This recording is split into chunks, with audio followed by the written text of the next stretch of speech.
Welcome, Greek U Nations, episode number 466 of the Fraternity Foodie Podcast. I'm your host, Mike Eilon, CEO of Greek University. I'm a speaker and an author. Our fifth book just came out. It's called Perseverance and How to Be a Great Fraternity or Sorority Alumnus. So I want you to go and pick up that book on Amazon or Barnes & Noble today.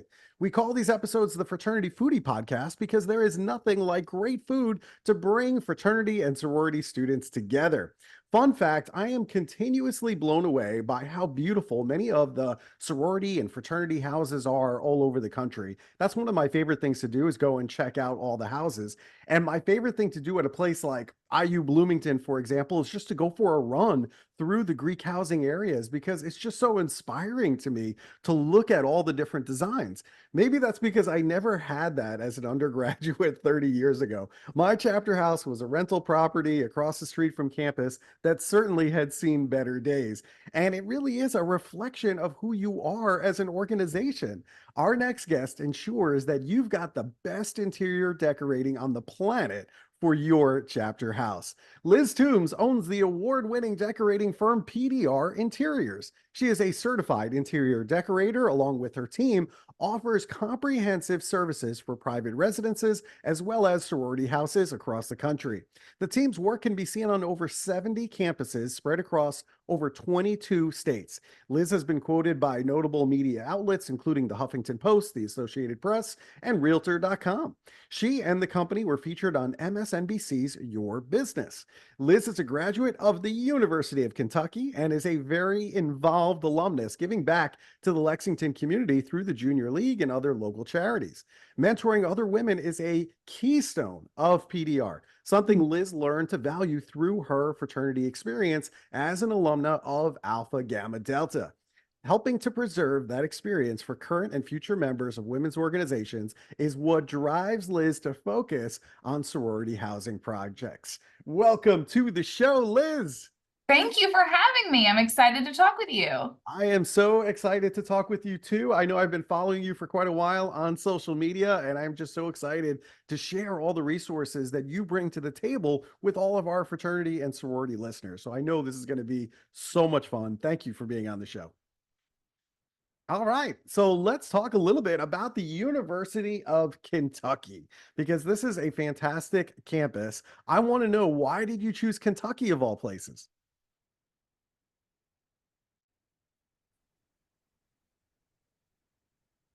So why did you choose Kentucky? Let us know. Why did I choose Kentucky? I grew up in Louisville. Mm-hmm. And so, it's about an hour away from Lexington. And I went to a small high school. And so I was like, I want to go somewhere far enough from home, but not super far away, but it's bigger than what I've experienced, so far. So I chose Kentucky. It seemed like a good fit. And I was right. It was a good choice for me. I love it. That is a fantastic campus and certainly a very thriving fraternity and sorority community. You joined Alpha Gamma Delta sorority over there. What was special about these particular women that made you want to join them over some other organization on campus?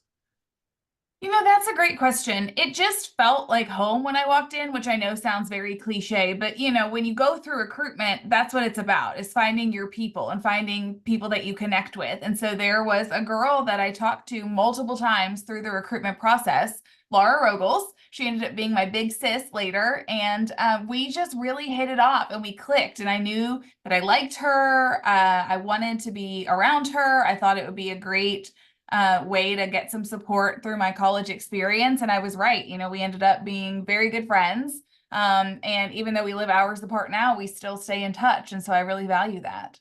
See, I love that. There it is. It's just the famous cliche in fraternity and sorority world. It's just people joining people. It's Laura. It's a person that made her want to join the organization. It wasn't some big social event that AGD put on. It was just people connecting with other people, and you wanted to hang out with Laura, and that was just it. That's just what it comes down to. And so for everybody listening, please just focus on the relationship. That's it. You don't need to spend lots of money in order to make friends on your campus. It's just focusing focusing on the one-on-one relationships. And ultimately, that is what is going to bring new members to your organization.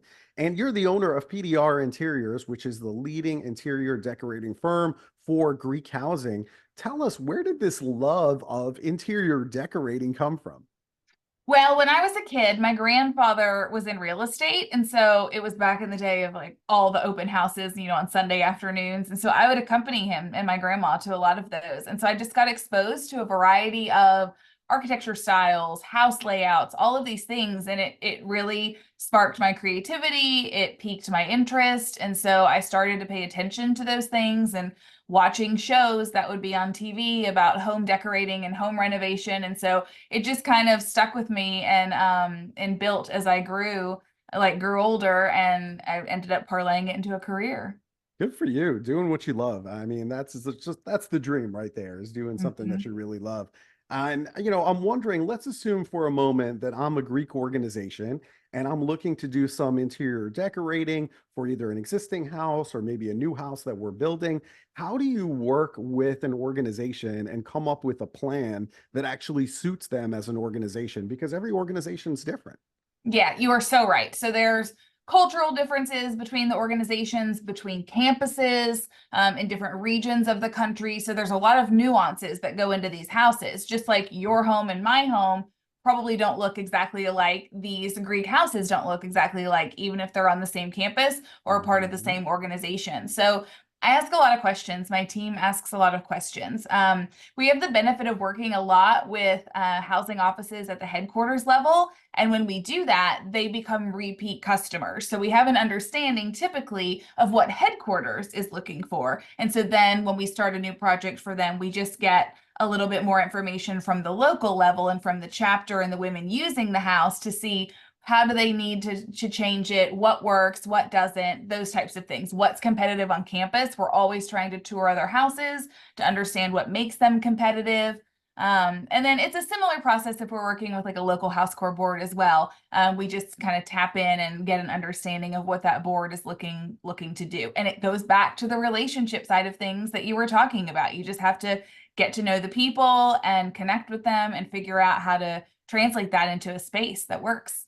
Yeah, that definitely helps when you have a relationship with the national headquarters, because there are certain things that I'm sure are common amongst some of these chapter houses around the country, depending on which campus that you're on. But there's some common thread that kind of ties everything together. And so I like that connection to the national headquarters to kind of give you some ideas right off the bat. And that's certainly going to resonate with just about every local organization on a local campus, because they're like, yeah, of course, that means a lot to me. It kind of goes back to our ritual, for example, in AGD. And like that reminds us, that's the bell that rings, that we all say, okay, we're all together now and we're all going to work together as a cohesive group.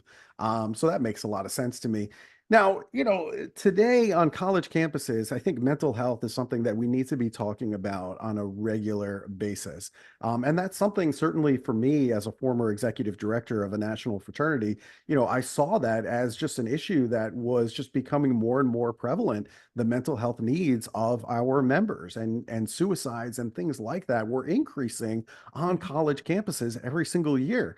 So I'm wondering, from your perspective, because you're kind of working on the interior decorating and the house, how can student housing almost be a haven of mental well-being? Well, there's a lot of ways that it can be that haven. So we obviously want community spaces where sisters, brothers, whoever in the chapter can get together, watch TV together, study together, hang out, and just have those moments that create the memories of living in the house. So we need that community space all over the place, right? The dining room, the living room, TV room, whatever it is. But then they also need some private spaces as well, so that if they are taking a test, doing a job interview, maybe they're having a telehealth doctor's appointment or a therapy appointment, then they can go and have a respite and a quiet place to do that privately and then come back out, and socialize again. So we are trying to create a lot of they're pretty small spaces, but just smaller nooks in the house with doors. If you remember houses that have old telephone booths in them, those are the easiest to convert because they're already sort of closed off where people used to go downstairs and take their calls. But those kinds of things are super helpful in giving the students both the private and the public spaces that they need. Also, we're trying to take into consideration like what is comfortable to them. You know, how do they want to study? How do they feel comfortable when they're watching TV? What just makes it feel like home? Because if they feel at home there, then they're going to feel physically and mentally safe and be happy and enjoy their college experience. And like I said, I think that supports and boosts those 4 years or however long they're on campus and really enhances that as opposed to just living off campus or living at home or even living in the dorms, you know? I love that. That's really, really good. Now, not every chapter is going to have a huge budget. So I got to stick up for my small budget chapters, like one that I came from at the University of Buffalo. I mean, we were broke. I mean, we were just flat out broke. So if our listeners want a do-it-yourself option for their chapter house, can you give them some tips that they can use and immediately implement to make their home a little bit better? Sure. So the first thing that comes to mind is if your budget is tight, start to allocate the funds for like upholstery pieces, like the sofas, the chairs. Spend your money there on the things that you're sitting on because those will break down first when you have this many people coming through a facility and using it. You can go a little bit more economical with things like side tables, coffee tables, bookshelves, that kind of stuff. You can also be a little bit more economical with art. So that is like a budgeting tip that I would tell people. Beyond that, try to focus on things that will last for you. So stain repellent fabrics, rugs that are maybe a synthetic fiber or a nylon to repel stains, because we know heavy traffic, right? So Mhm. trying to make sure that when you spend those dollars, that you're not having to turn around and spend them again in a year. The other thing I would say is focus on a room at a time. I know it's so tempting to be like, well, we need art over here. We need new chairs over here. When you do that, you don't really feel the impact of the money you're spending. And so it kind of falls flat. So if you focus on, let's do the living room this year, get it looking good. We know that the other parts of the house need to get done, but we'll work on that and kind of have a phased approach. And then that way you feel the impact. The living room update really shows itself off. It looks really good. People are proud of it. And that pride comment is a good thought because when people are proud of their space, then they're going to take better care of it. And so that it Mhm. won't get quite as torn up or messed up over time because they want to make sure it looks good when they show it off. I love those tips. I think that's really good just to do that one room at a time makes total sense, make a big impact. And then I think people buy into that overall vision. They're like, oh, wow, you did a great job in this living room. And then they can start to see, okay, maybe we're going to tackle the kitchen next. Maybe we're going to tackle the study areas next, or what have you, and just kind of go room to room until ultimately you get the total experience that you're looking for. So that Mhm. makes a ton of sense to me as well. Now, you believe in mentoring other women, and I think that's absolutely fantastic. I certainly take time to mentor students anytime that I possibly can. But why is mentoring other women so important to you? Well, it just sort of emerged as I was growing my business that I feel like I was helped so much along the way, even if I wasn't aware of it at the time, right? You know, I had great people that I worked for from college and after. I've met people through the business world that I really admire and look up to and go to for advice. And so I just thought, I really would like to be that for other people, you know, the younger generation coming up. And so I've always offered internships through my business. And then I can't always hire everyone, right? For various reasons. There just may not be openings. And so I try to even do simple things like go on coffee appointments or just have lunch with a student if they're looking to get information about how to break into this business or how to run a small business of their own. Like I will answer any questions that they want because I know that not everybody's willing to do that. Mhm. And I know that it can really help them and kind of get a direction of where they want to go with things. And if we're not willing to talk with them, then who is? Yeah, that's the advantage of fraternity and sorority right there. It's that mentorship. I feel like Mhm. so many college students today, if you just take the general student body, they're looking to each other college students for advice. But meanwhile, there's a ton of really qualified alumni that want to help you. And so I would encourage everybody listening to this call, especially if you're in a fraternity or sorority, reach out to an alumnus that's doing what you want to do when you graduate. And I promise you, they will take the time to meet with you. Now, it might not be that same day. Okay. You have to understand that they're busy, they've got work, they've got family responsibilities. So they might put you off for a week or two just because their schedule is so busy. But they will give you that time. They won't charge you a dime. And you know what? When I'm an alumnus and I get a request like that, whether that be on LinkedIn or whether that be on social media in my DMs or an email, whatever, I'm more than willing to give that time because you know what? That college student has nothing to sell me. Like they are not interested in selling me on anything. They're just looking for advice. They're just looking for direction. And so reach out to Liz or I, and we'd be more than happy to help guide you if you're trying to break into a particular industry, whether it be interior decorating or public speaking or what have you. We're more than happy to spend the time with you and arrange for an appointment. And I think you have to really leverage your membership that way. And Mhm. that's what I think people don't necessarily get about fraternity and sorority life. They're always thinking about the socials. They don't really focus on all those other pieces that you get with membership. You are right. And I think you made such a good point for the students to reach out because Yes. nobody knows exactly what you need or what you're looking for Mhm. except you. And I know that it seems scary to reach out to someone and you're afraid they might say no, but more than likely, no one's going to tell you no. They're going to help you. And I always tell the students when they reach out to me, I'll say, I'm so proud of you. Like, very few people will do this. So the fact that you're willing to do this already sets you apart and is getting you off on the right foot. So I think that's a great point.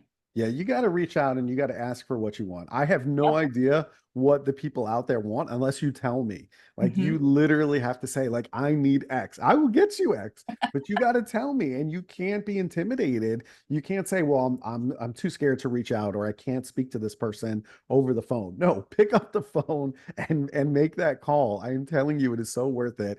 And getting mentors, that's the secret to success. I know mentors have helped Liz get to where she is. I know that I've had a ton of mentors that helped me to get into public speaking and build this business. You think I did it all myself? That's a lie. Okay. There were great people ahead of me. I stand on the shoulders of giants in the fraternity and sorority community that are speakers and educators that have been doing this for decades. And I'm literally just following in their footsteps, and they've helped guide me every step of the way. So I'm telling you, reach out. It is so worth it. Mhm. And speaking of just kind of giving back, you served as an Empower Institute facilitator. And I'm really curious about this because, I haven't been involved with anything like that over at AGD. What's involved with that position for Alpha Gamma Delta? Well, I really enjoyed it because I ended up going back and doing it for a second year. So I was an alumna facilitator. It's only been going on for 2 years. Mhm. And what it is we have different cohorts of chapter women who applied and were accepted into this leadership program. And so it's a 9 month course where we meet on Zoom once a month and we go over different leadership practices. We talk about how they apply to their personal life, how they apply to what's going on within their chapter, and they can use them in their leadership roles within the chapter. And then it all culminates in person. And we do a capstone project and we do some team building activities and we all finally get together and meet in person. So I don't know, I just really enjoy it. It makes me so proud of the college students that are coming out into the working world. I think they're just exemplary students. Mhm. And I don't know, I really enjoy it and it kind of fills that mentoring cup for me.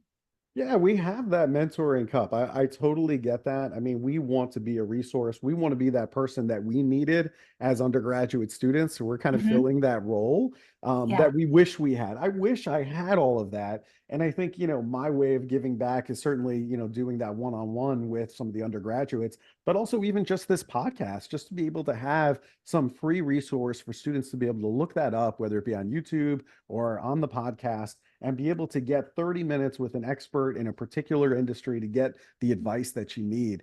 So listen, I think it's a fantastic program for AGD. I hope that every fraternity, every sorority looks at this Empower Institute facilitator program and then replicates it in some way, because I'm telling you, the undergraduate students, they are just so hungry for that kind of mentorship. You have no idea how hungry they are for it. And so that's a wonderful program. Really, really good.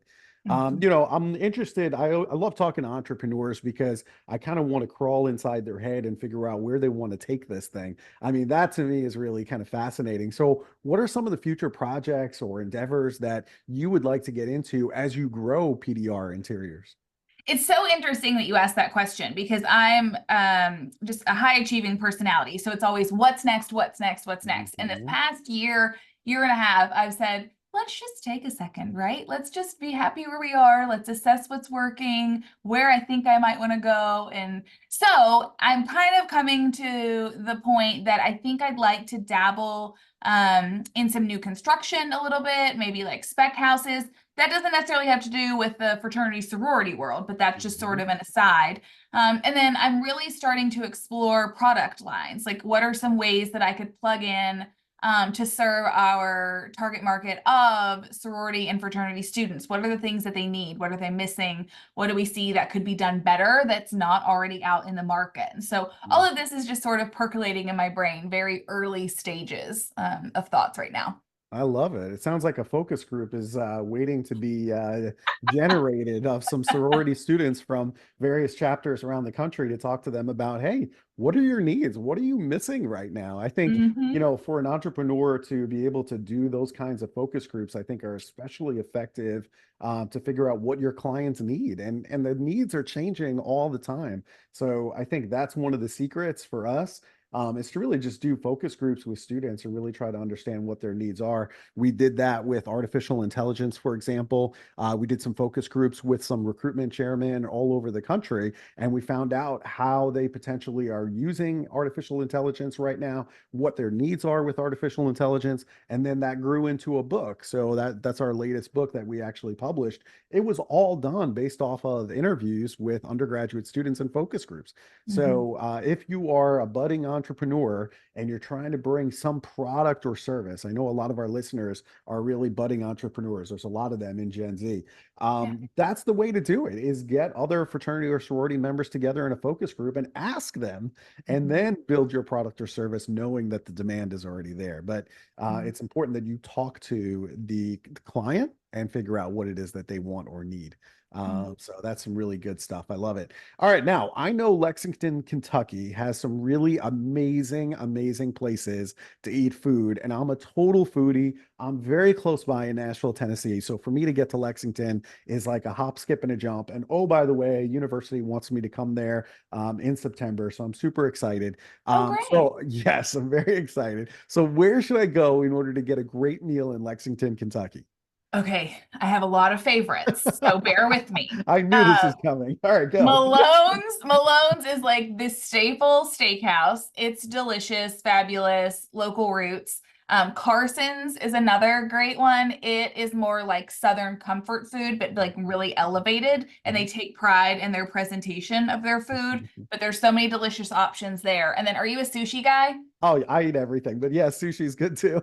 Okay, school sushi downtown is amazing. I just was there with some friends the other night and we sort of ordered a little bit of everything and Love it's it. just fantastic. And I know that a lot of Japanese businessmen that come in to go to Toyota in the neighboring town will make the trip downtown because the chef is so good. Man, they must be flying in some fresh fish from who knows where. I tell you what, I mean, I miss good sushi. I'm living in, landlocked Tennessee, and I Yep. could use some good sushi because the stuff I'm eating around here, it just doesn't quite measure up to what I'm used to, like, in New York and Long Island and other places where I know that literally like that tuna just came in like on the boat yesterday. Yep. But that's really good. All right, I like that. Sushi in Lexington, Kentucky. All right, we're gonna go and try that out for sure. and I will let you know what I think. All right. Yes, you'll have to give me your reviews and see if I did you right. I'm sure you did. Yeah, you know good food. I could tell right away. I'm like, she knows the answer to this question. Yep. I probably could go on and on, but those are top three for me. I love it. Really good stuff. All right. So, if our listeners, if they want to contact you for a consultation on some interior decorating of their chapter house, where should they go in order to connect with you? Sure. So you can go to our website, pdr-interiors.com. There's a form you can fill out to reach out to us, or you can get on Instagram or TikTok and DM us. It's PDR Interiors on both of those social channels. I love it. All right. So everybody go to PDR Interiors, go follow and like a bunch of Liz content on social media, and go to the website, pdr-interiors.com. Go and check that out and connect with Liz. Let her know that you heard about all of her great work on the Fraternity Foodie podcast. And I'm telling you, it makes such a difference when your home has the interior decorating that you need. It makes all the difference in the world. I've been to literally probably 1,000 fraternity and sorority houses at this point in my career. And I'm telling you, it makes all the difference when you walk in and you're like, wow, all of this makes sense. All of this is appealing to the eye. As a parent, I would love to leave my kid here. Like, these are important things in order to make sure that you have members that are joining your organization and are really excited about being a part of that home. So pay Mhm. attention to those things. Super important. Liz, thank you so much for sharing all this great information with us today. Thanks for having me, Michael. It was great to talk with you. Fantastic. And to our listeners, if you enjoyed this talk with Liz, I want you to like it and I want you to share it with other fraternity and sorority members that are looking into interior decorating, whether that be in your chapter or your campus, or maybe there's an alumnus who wants to start this project for you. Send them this interview with Liz. This is super, super important. Thanks for being with us on the Fraternity Foodie podcast, and we will see you on the next episode. Thanks so much. See you next time.